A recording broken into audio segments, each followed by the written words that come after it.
नमस्कार, मैं सुधीर कुमार त्रिपाठी आपका हमारी परीक्षा पर स्वागत करता हूं। आप लोगों को पता होगा कि बायोलॉजी की क्लास में आप लोगों का digestive system, excretory system, circulatory system, ये लगभग सारे सिस्टम खत्म हो चुके हैं और मैं अब आप लोगों को जो पढ़ाऊंगा उसका नाम है रेस्पिरेटरी सिस्टम। क्योंकि श्वसन तंत्र के अंतर्गत यह जानना जरूरी होता है कि आखिरकार जो खाना हमने खाया है उस खाने को हम पचाएंगे कैसे, और आखिरकार पचाने वाली जो प्रक्रिया है उसके बाद क्या होता है। जो वेस्ट मटेरियल होता है उसे हम शरीर से बाहर निकाल देते हैं और फिर उसके बाद जो अच्छा वाला ग्लूकोज बचता है उसको हम ऑक्सीजन के साथ और ऑक्सीजन के बिना जला देते हैं और जलाने के बाद हमें क्या मिलती है, ऊर्जा मिल जाती है। जैसे आप लोगों को मैं यहां पर बताने की कोशिश करता हूं, ध्यान से देखिएगा। आपने खाना खाया तो आपने पोषण कर लिया, पोषण के बाद आपने पाचन किया और पाचन के बाद जो सबसे इंपॉर्टेंट चीज है वो आपने क्या बनाई, ग्लूकोज। अब इस ग्लूकोज को हम जलाएंगे तो उसको जलाने के लिए हमारे पास किस चीज की जरूरत होनी चाहिए, ऑक्सीजन की। और जैसे ही ऑक्सीजन जलेगा तुरंत आपको एक एनर्जी मिलेगी और वह किस रूप में मिलेगी, तो वह एटीपी के रूप में मिलेगी। यानी याद रखिएगा, ग्लूकोज के साथ में ऑक्सीजन जलता है, जलने के बाद आपको क्या मिलती है, एनर्जी मिलती है और वह एनर्जी एटीपी के रूप में मिलती है। इसका मतलब खाना खाना जरूरी है, उसी प्रकार से सांस लेना भी जरूरी है और सांस में ऑक्सीजन का आना बहुत जरूरी है। क्योंकि आप जानते हैं आग वहीं लगती है जहां पर ऑक्सीजन होती है और आग वहां नहीं लगती है जहां पर ऑक्सीजन नहीं होती है। तो ऑक्सीजन की वजह से ही कोई भी चीज जलती है, वरना किसी भी चीज को आप चाहे जितना प्रयास कर लीजिए आग नहीं पकड़ सकती। उसी प्रकार से हम सबसे पहले यह जानेंगे कि हमारे शरीर में ऐसा कौन सा अंग पाया जाता है जो श्वसन के लिए, यानी हमारी जो ऑक्सीजन होती है उसको ले जा करके फेफड़ों में छोड़ने का काम करता है। तो आइए देखते हैं क्या हो सकता है, यानी फेफड़े। तो यहां पर मैं आपको पढ़ाऊंगा कि स्ट्रक्चर ऑफ लंग्स यानी फेफड़ों की संरचना क्या होती है, और फिर उसके बाद मैं आप लोगों को रेस्पिरेटरी प्रोसेस यानी श्वसन क्रिया समझाऊंगा कि आखिरकार ग्लूकोज को हम किस तरीके से बर्न करते हैं या जलाने का काम करते हैं। तो चलिए इस पर स्पष्ट करने की कोशिश करते हैं, ध्यान से देखिएगा। सबसे पहले आपके सामने एक फेफड़ा आता है। फेफड़ा हमारे शरीर में हल्के गुलाबी रंग का होता है, हल्के पिंक कलर का होता है। यानी अगर मैं बात करूं गुलाबी रंग की, तो हल्के गुलाबी रंग का कौन होता है, तो वह होता है क्या, फेफड़ा। फेफड़ा क्या करता है, तो सिंपल सी बात है, फेफड़ा हमारे शरीर में ऑक्सीजन अंदर ले जा करके ब्लड में चारों तरफ उसको सर्कुलेट करने का काम करता है। अब आप ये कहेंगे कि सर ब्लड में ये चारों तरफ इसको सर्कुलेट करने का काम करता है, तो देखिए जब तक ऑक्सीजन अंदर जाएगी नहीं तब तक आप उसको अपने ब्लड तक पहुंचाएंगे नहीं। तो बस यही सारी चीजें समझाने जा रहा हूं कि कैसे कैसे आपका फेफड़ा कितनी ऑक्सीजन लेता है और कितनी ऑक्सीजन को उपयोग करता है। तो आइए सबसे पहले हम इसकी संरचना की बात कर लेते हैं। ध्यान से देखिएगा, इधर आपके पास दो फेफड़े हैं, एक लेफ्ट है एक राइट है। तो ये वाला जो होता है इसको लेफ्ट मान लीजिए और इसको जो है राइट मान लीजिए, ठीक है। अब देखिए जब हम यहां से सांस लेते हैं तो आप लोगों ने देखा होगा एक पाइप होता है जो खाने वाली नली होती है जिसको ईसोफेगस कहते हैं, एक पाइप होता है जिसको आप लोग फेरिंग्स कहते हैं, जिसे हम लोग क्या बोलते हैं, श्वसन नलिका के नाम से जानते हैं। तो उसके जस्ट नीचे आप देखिएगा तो वहां पर ट्रैकिया पाया जाता है। ट्रैकिया जो होता है हम लोगों में तो एक फेफड़ों का पार्ट होता है, लेकिन अगर मैं कॉकरोच की बात करूं तो कॉकरोच में ये मेन ऑर्गन होता है, यानी trachea is main organ in cockroach. आपको पता होगा एक बार एग्जाम में क्वेश्चन आया कि अगर हम कॉकरोच को पानी के अंदर डाल दें, मान लीजिए हम कॉकरोच को पानी के अंदर डाल दें तो कॉकरोच मर जाता है। क्यों मर जाता है, क्योंकि उसमें फेफड़े नहीं पाए जाते, गिल्स नहीं पाए जाते, उसमें सांस लेने के लिए केवल और केवल क्या पाया जाता है, ट्रैकिया पाया जाता है। और जब ट्रैकिया बंद हो जाता है उस पानी से तो डेफिनेटली आप समझ सकते हैं कि व्यक्ति यानी जो कॉकरोच होता है वह मर जाता है। तो trachea is a main organ in cockroach for respiration, यानी ट्रैकिया कॉकरोच में श्वसन क्रिया के लिए मुख्य अंग होता है। लेकिन हमारे शरीर में मुख्य अंग कौन सा होता है? तो फेफड़ा। फेफड़े को हम लोग हिंदी में, यानी शुद्ध हिंदी की बात की जाए तो हम उसे फुफ्फुस के नाम से जानते हैं। किस नाम से जानते हैं? फुफ्फुस के नाम से जानते हैं, फुफ्फुसीय के नाम से जानते हैं। अब इधर देखिए, ट्रैकिया को अगर हम थोड़ा सा नीचे की ओर ले आए तो देखिएगा दो पार्ट में डिवाइड हो जाता है, और इसे हम लोग क्या बोलते हैं? ब्रंकस कहते हैं। क्या बोलते हैं? हम इसे ब्रंकस कहते हैं। हिंदी में भी इसको ब्रंकस ही समझिएगा, इसे हम ब्रंकस कहते हैं।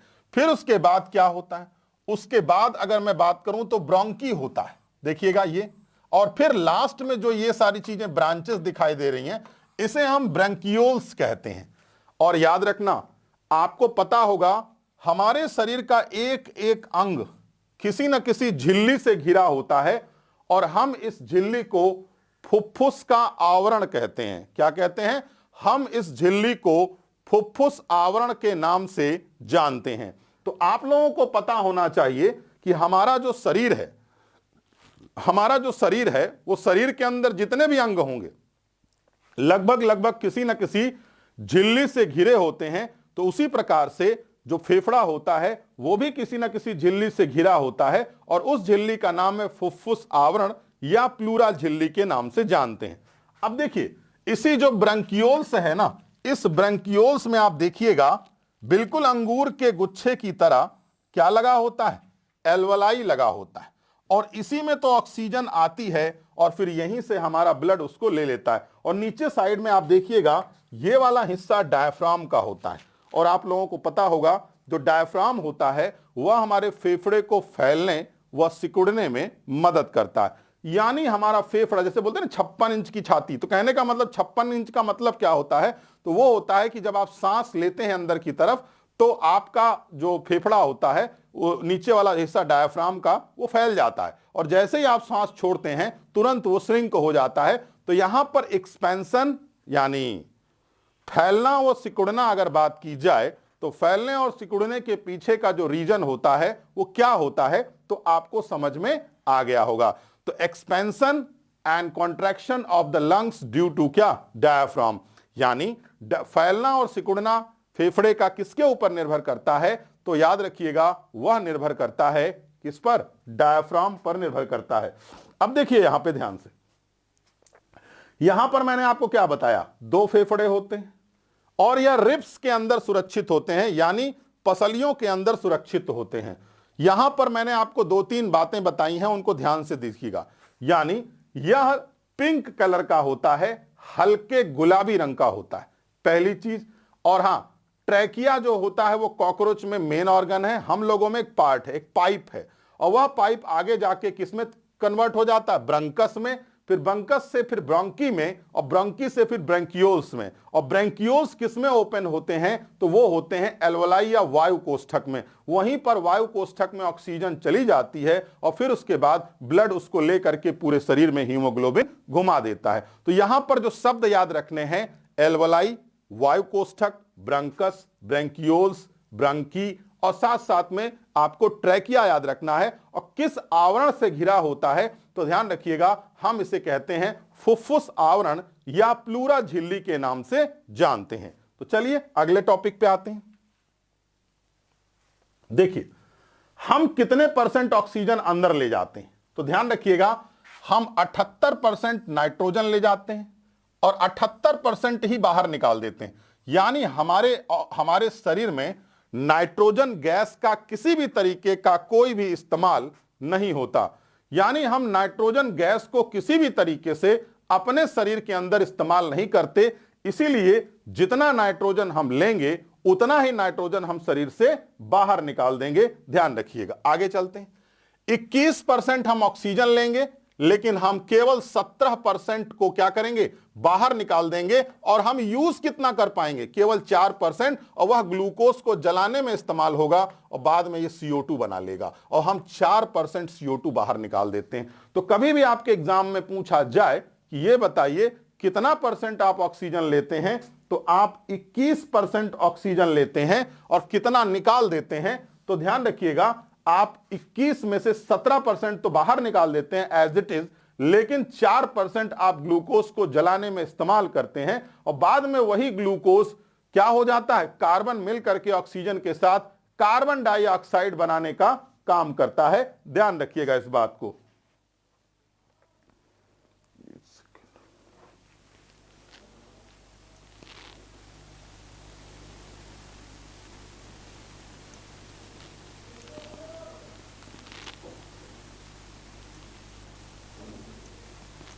चलिए, तो मैं अब आप लोगों को यहां बताता हूं, अगर मैं बात करता हूं कि आखिरकार हम 1 मिनट में कितनी बार सांस लेते हैं, तो एक बार सांस लेने में, सांस लेने का मतलब क्या हुआ, ऑक्सीजन अंदर जाना और CO2 बाहर आना।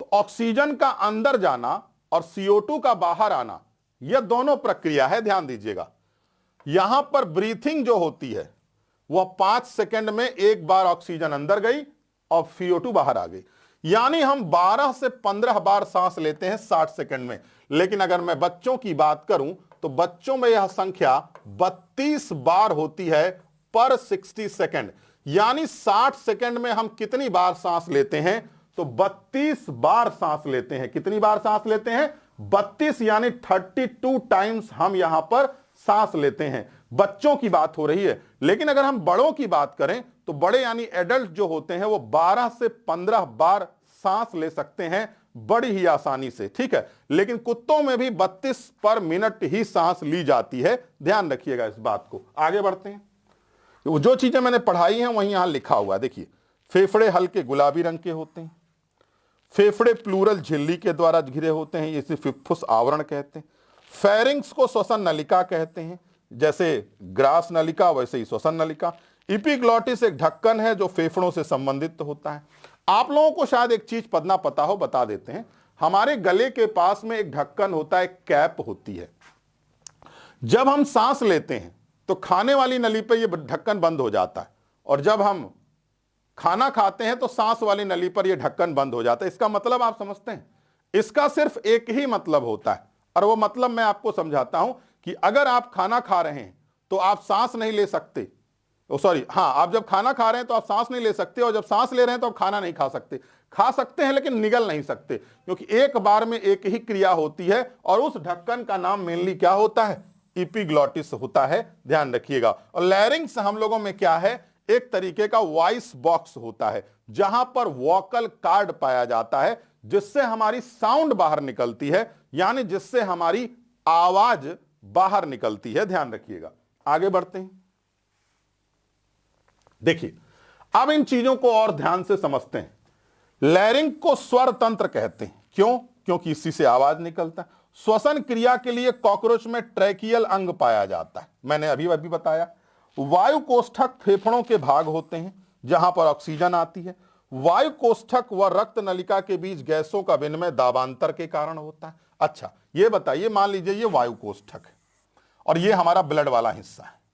अब ऑक्सीजन यहां आ गई तो बताइए हाई प्रेशर कहां होगा, यहां होगा कोष्ठक के अंदर, और ब्लड में क्या होगा, लो प्रेशर। तो इस तरीके से ऑक्सीजन यहां पे हाई से लो प्रेशर की तरफ चली जाए। इसका मतलब यह हुआ कि एक्सचेंज ऑफ गैसेस, गैसों का विनिमय रक्त और फेफड़ों के अंदर से दाबांतर के कारण ही एक्सचेंज होता है। जब ब्लड में कार्बन डाइऑक्साइड ज्यादा होगा तो उसका प्रेशर ज्यादा होगा, कंसंट्रेशन ज्यादा होगा, और फिर उसके बाद उसी ब्लड से फेफड़ों में चला जाएगा। और जब ऑक्सीजन का कंसंट्रेशन ज्यादा होगा तो ब्लड में चला आएगा, और ब्लड का कंसंट्रेशन ज्यादा होगा तो ऑक्सीजन में चला जाएगा। एक सिंपल सी बात है, आप समझ सकते होंगे। आइए आगे बढ़ते हैं। फेफड़ों का फैलना व सिकुड़ना किस पर निर्भर करता है, तो फेफड़ों का फैलना व सिकुड़ना डायाफ्राम पर निर्भर करता है, यानी फेफड़ों का फैलना व सिकुड़ना डायाफ्राम के कारण ही होता है। ध्यान रखिएगा। आगे बढ़ते हैं। देखिए, अब पहले आप लोगों ने ऑर्गन तो सब समझ लिया, अब आइए आप लोग एक चीज और बताते हैं कि हम श्वसन क्रिया कैसे करते हैं। अभी कितने मिनट की हुई है, ठीक, तो सही है। देखिए, अब हम श्वसन क्रिया की बात करते हैं। सबसे पहले आइए श्वसन क्रिया पे बात करते हैं। बेटा, हमने ऑक्सीजन तो ले लिया, अब हम ऑक्सीजन को जैसे ही अंदर ले गए तो क्या होगा, अब हम उस ऑक्सीजन को इस्तेमाल करेंगे। तो ऑक्सीजन को इस्तेमाल कहां करेंगे? किसी न किसी जगह पर तो इस्तेमाल करेंगे। उस जगह का नाम क्या है? उस जगह का नाम है कोशिका। तो ध्यान रखना, उस ऑक्सीजन को, जो ऑक्सीजन हम ले गए हैं, उस ऑक्सीजन को इस्तेमाल करने की प्रक्रिया को ही हम लोग बोलते हैं श्वसन क्रिया। तो अब हम ग्लूकोज को जलाएंगे, और जलाएंगे तो आपको क्या मिलेगी? ऊर्जा मिलेगी। तो देखते हैं अब ऊर्जा मिलने की प्रक्रिया क्या होती है। देखो इधर, सबसे पहले श्वसन क्रिया को दो भागों में बांटते हैं, बाह्य श्वसन और एक का नाम है आंतरिक श्वसन। एक का नाम है बाह्य श्वसन और एक का नाम है आंतरिक श्वसन। ध्यान दीजिएगा, इसे हम कहते हैं गैसों का विनिमय। क्या बोलते हैं? गैसों का विनिमय। और ध्यान रखिएगा, इसे हम बोलते हैं कोशिकीय श्वसन। देखिए, मेन टारगेट हमारा क्या है? मेन टारगेट है बच्चा ग्लूकोज को जलाना और जला करके ऊर्जा लेना। और वह ग्लूकोज हमारा जलेगा कहां?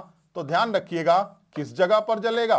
कोशिका के भीतर जलेगा। और कोशिका के भीतर कैसे जलेगा ये बताते हैं। देखिए, जब हम गैसों का विनिमय बात करते हैं तो ऑक्सीजन अंदर ले जाइए, CO2 बाहर निकाल दीजिए, और इसी को हम लोग बोलते हैं क्या? गैसों का विनिमय।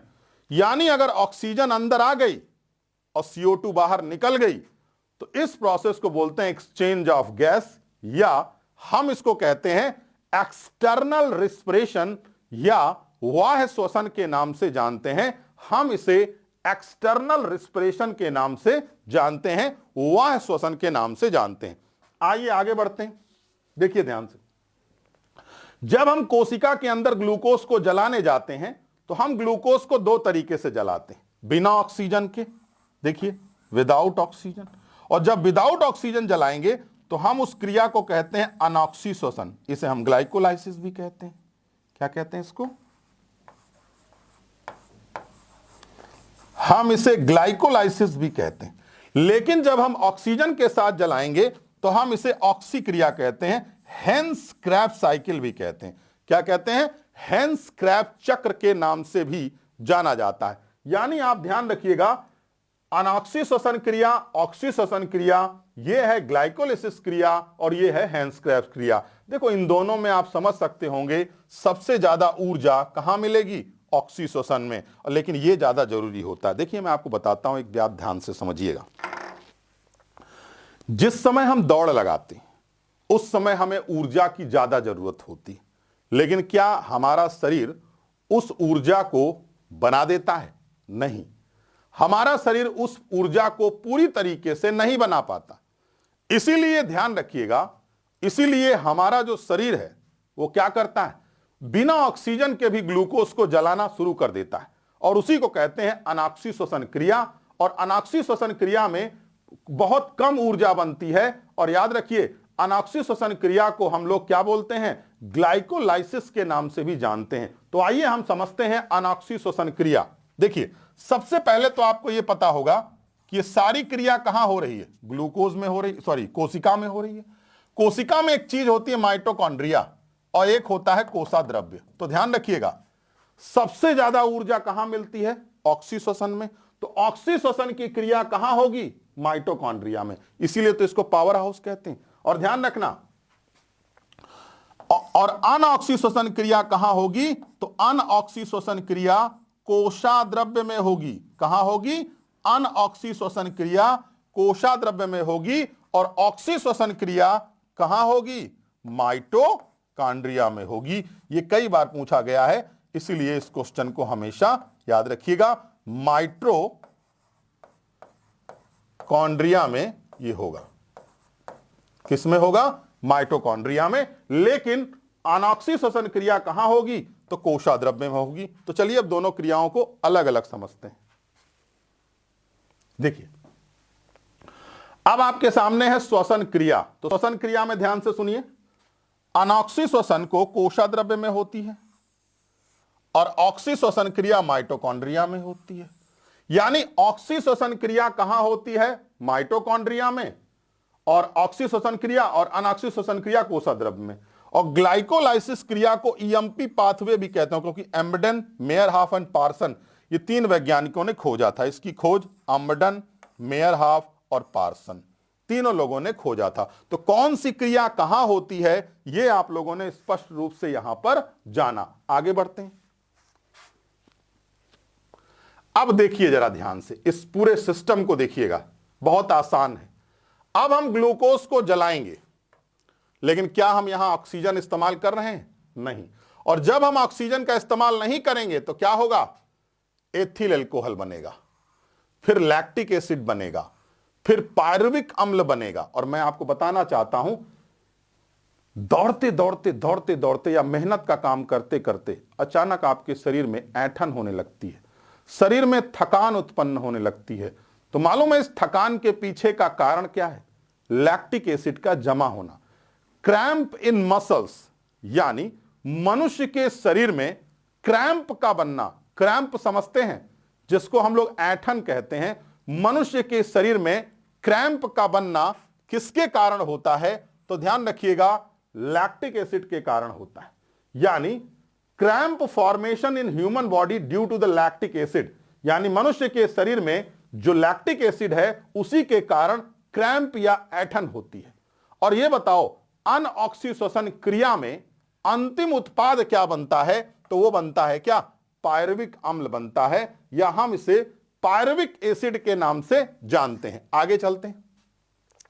CO2 भी बनेगा, H2 भी बनेगा, और 4 ATP ऊर्जा।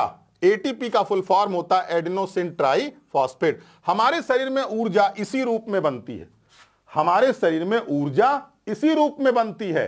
और ध्यान रखिएगा, इस ऊर्जा का हम इस्तेमाल करते हैं इसी रूप में। हमारे शरीर में ऊर्जा ATP के फॉर्म में स्टोर भी होती है, और हमारे शरीर में ऊर्जा ATP के रूप में इस्तेमाल भी होती है, और किलो कैलोरी के रूप में भी इस्तेमाल होती है। ध्यान रखिएगा। इधर देखिए, जिस समय हम दौड़ लगाते हैं, अधिकतम अनऑक्सीश्वसन क्रिया दौड़ लगाते समय या मेहनत करते समय होती है।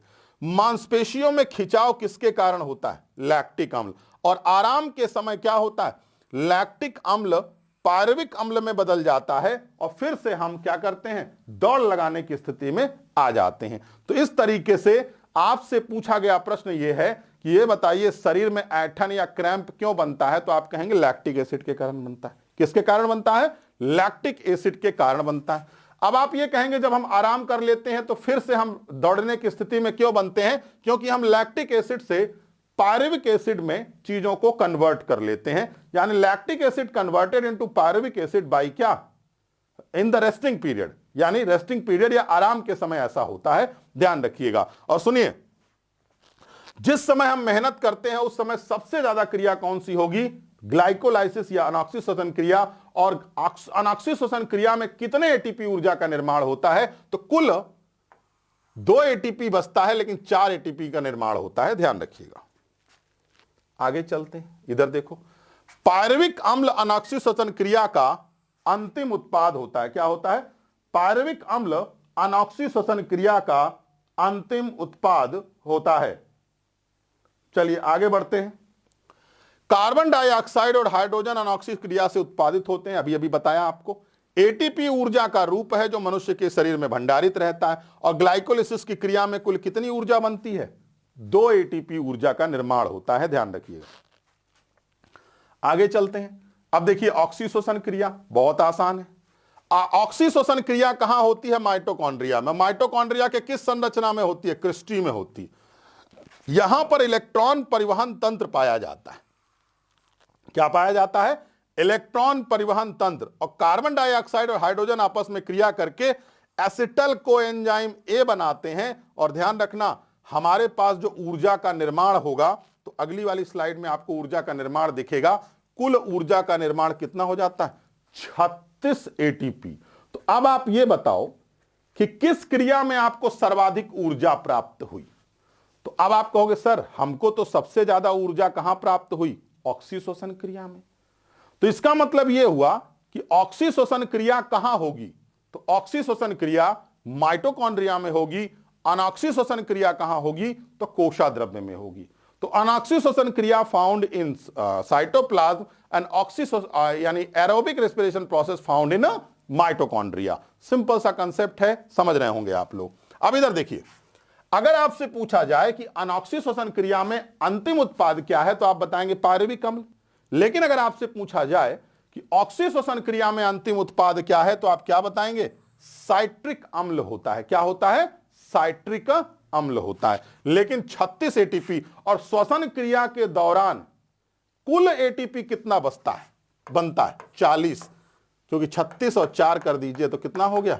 40। ध्यान रखिएगा। और सुनिए, अगर मैं बात करता हूं कि कितनी एटीपी बचती है, तो -2 कर दीजिएगा, तो यहां पर 36 और 2 कितने हो गए?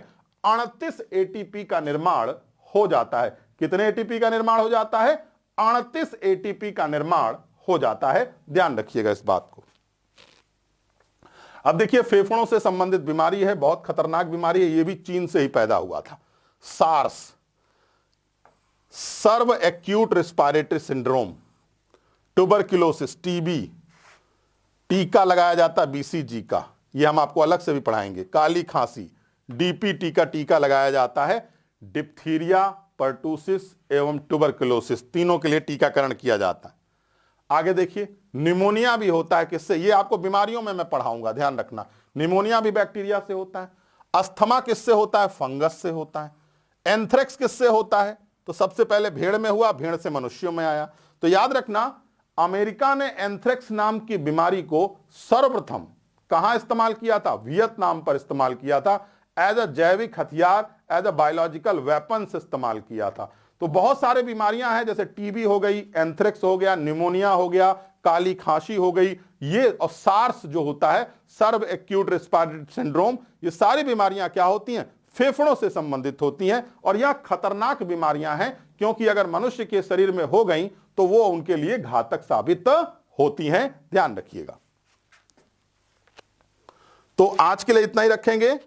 आसान सा चैप्टर था, ये छोटा चैप्टर होता है। 2 चैप्टर बहुत छोटे होते हैं, एक एक्सक्रीटरी सिस्टम, एक रेस्पिरेटरी सिस्टम, क्योंकि इसमें सांस लेने में जितना कम समय लगता है उतना ही जल्दी ये चैप्टर भी खत्म होता है, और यूरिन करने में जितना कम समय लगता है उतना ही आपका ये चैप्टर खत्म होने में भी समय लगता है। तो आज के लिए इतना ही रखते हैं। नमस्कार, धन्यवाद।